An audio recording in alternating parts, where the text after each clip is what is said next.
Hey, welcome to my channel. As I was talking about yesterday about coaches being fired and whatnot, and like specifically John Harbaugh and all that stuff. Now the fact of the matter is now we saw that Mike McDaniel, the Miami Dolphins head coach, has been fired. So Miami's opened up as well too. Tua being the quarterback he is over there, I don't know if that's a good fit for John Harbaugh. The rumors abound that Harbaugh is more intrigued with Jackson Dart as a quarterback, and the fact that he can mold him, like it's almost as though he's like another Lamar Jackson.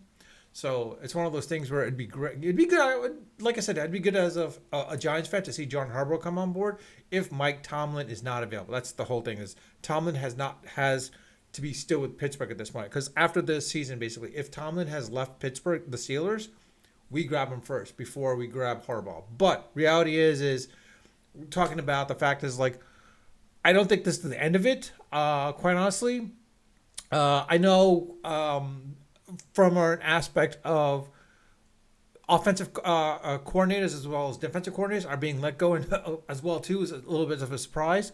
Look for some of these coaches that have been fired to go to college as well too, and like from a perspective of you still got LSU. You're gonna have Michigan at this point as well too, and probably even Penn State and whatnot. So like the big colleges that are losing their big time coaches or were fired or forced out.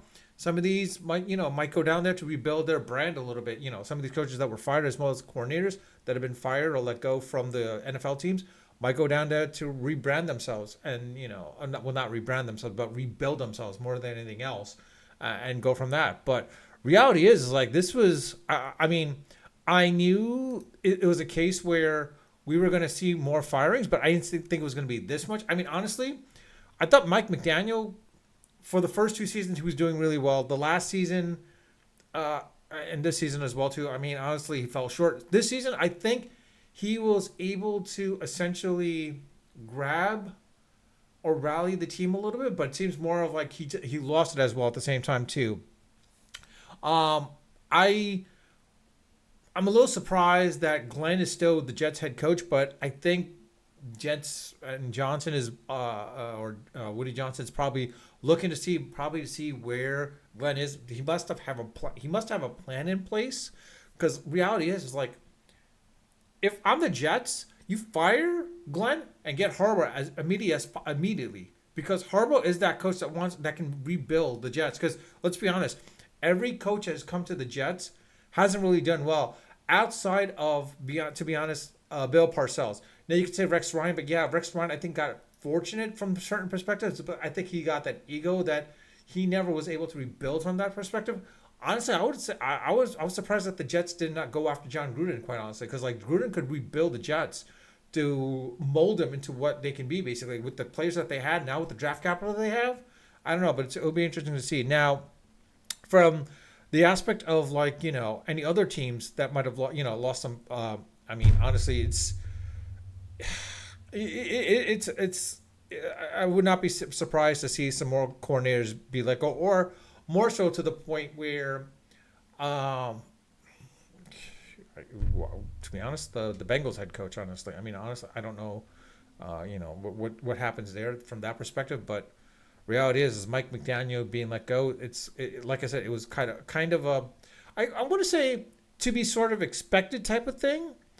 It's a possibility. You know what? I wouldn't be surprised to see Miami and Tampa. No, Atlanta. Sorry, Miami and Tampa swapping coaches, whereas McDaniel probably goes to Atlanta and Raheem goes to Miami. I mean, Raheem was good, decent, but I don't know if he. I think he might have has to build himself a little bit more at that point as well too. Quite honestly, um, the real surprise that I'm hearing about the Atlanta Falcons is the fact that they're looking at Mike Ryan. I'm like, I don't know if that's the right fit, but I don't know what to say about that point honestly, because like it's again I don't know what to say about that, because like this is Matt Ryan. Um, can a quarterback QB be a head coach? I don't know. Ryan probably should build himself first up, similar to what Dable did, was basically as a QB coach and then an offensive coordinator. I think Matt Ryan should do that. I don't think he's got the caliber to be a head coach just yet. Quite honestly, it probably makes sense, quite honestly, if you have Pierce and Matt Ryan as your offensive and defensive coordinator. I would say that is pretty impressive. That would be a massive, impressive resume at that point. Quite because these guys, these two together, I think make more sense, quite honestly, as coordinators at that point. And then, I mean, like I said, the Raiders, the Dolphins, it's like it's now a big hullabaloo of like all these teams. They're probably all scrambling outside of the Ravens, of course, scrambling to basically get Jordan Harbaugh. I would not be surprised Miami, seeing that when Harbaugh was let go or forced out of Baltimore, that Miami's thing is like we got to grab him. So let's get rid of McDaniels and let's get Harbaugh at that point. But it was a little surprising to see McDaniels like let go like that so quickly. I mean, honestly, if it was going to happen, it should have happened much earlier.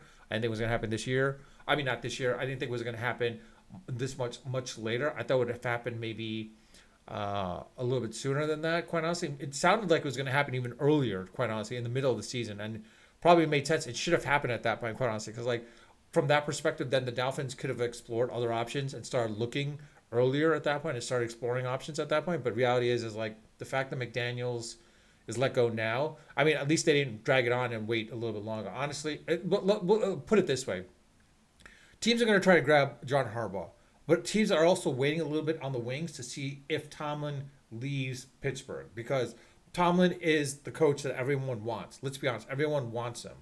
John Gruden as well. I think he's probably going to come back. It's not.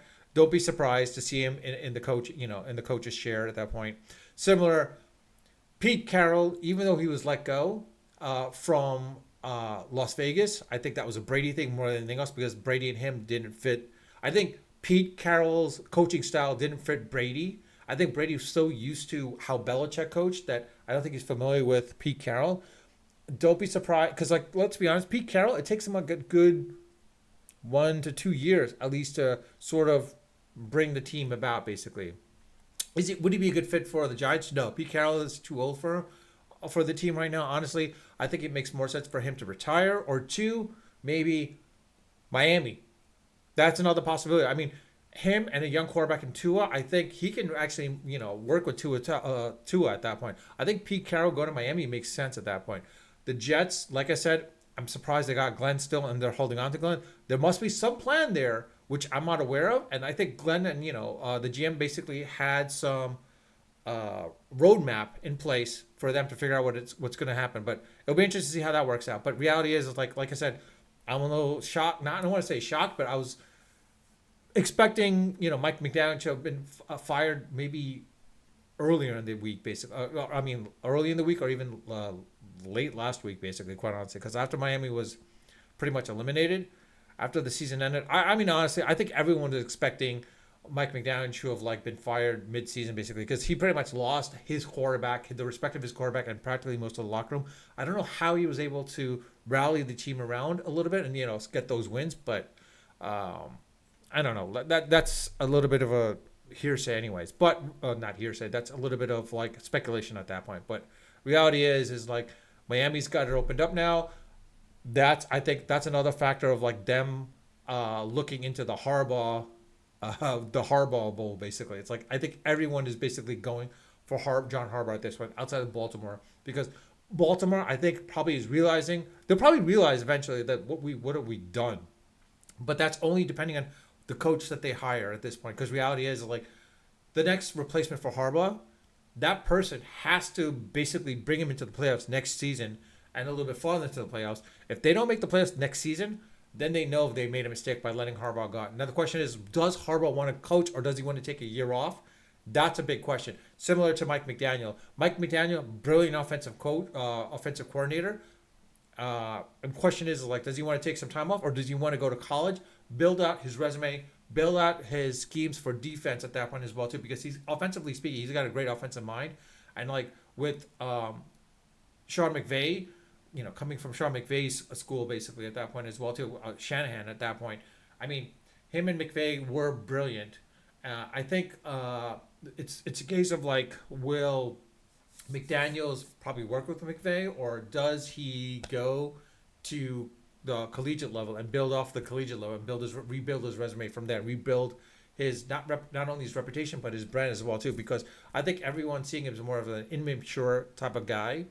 If he's a head coach at the collegiate level, I think that will probably elevate him at that point. Because with Pete Carroll, when Pete Carroll was the Jets and New England head coaches, let's be honest, everyone thought he was an immature dude.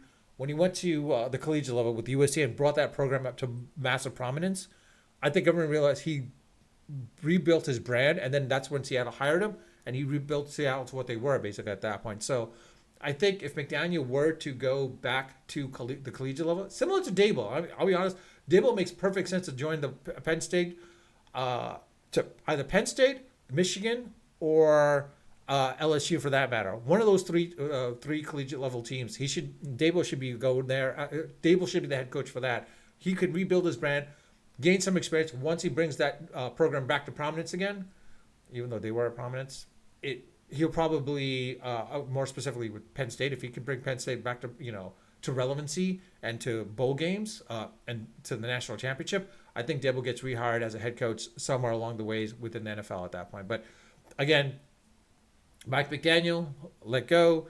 I think Mike McDaniel should either be offensive coordinator for one of the NFL teams, maybe the Rams, maybe the 49ers, or two, he goes down to the collegiate level, build his brand basically similar to what Pete Carroll did in the past, build his brand, because I think everyone realizes that his temperament and maturity level isn't quite there as everyone expected it to be, or they see it as a way that it's not to the point of like an NFL coach, head coach that is, and rebuild his brand there and then be rehired back at them. Because let's be honest, McDaniel is a brilliant offensive coordinator.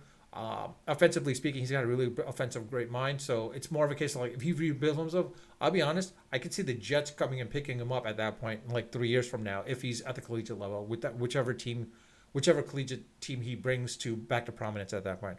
But with that, I'll leave it at that. Let me know your thoughts. What do you think? I'm not.